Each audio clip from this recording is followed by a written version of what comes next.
I'm going to do most of the talking, as you'd expect from the author. And Bruce is going to do some drawings when he feels like it. And we have developed a system of almost invisible signals between each other.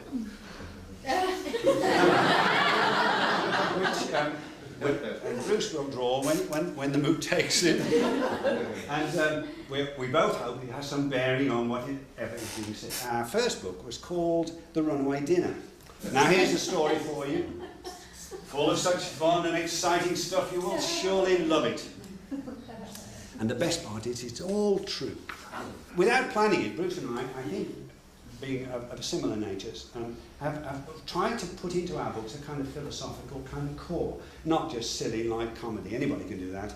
And in the case of The Runaway Dinner, I think what interested us was this whole Jamie Oliver thing of children eating food and so on. We thought, well, if the food ran away, the kid would have to be fit to run after it. And that's what we did. And as Bruce is beginning to go, well, this was never picked up, unfortunately, by the press and even by our publisher. But we thought, well, why not differentiate so that, you know, food that's bad for the children runs really fast. So a bag of crisps would run like the wind. Or peanut, you wouldn't even see a salted peanut. Whereas a carrot would just, there's a peanut. Carrot would just saunter along and be eaten.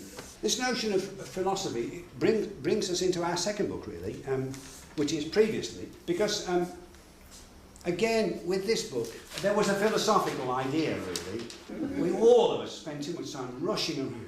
We rush and we rush. So we're all advised to slow down. Let's slow down. Let's take life easy. I've been rushing. Slow down. Let's stop. Let's saunter. Let's stop. Let's look around and stare. Well, this book takes that notion to its logical conclusion and urges us to go backwards. Goldilocks arrived home, all bothered and hot.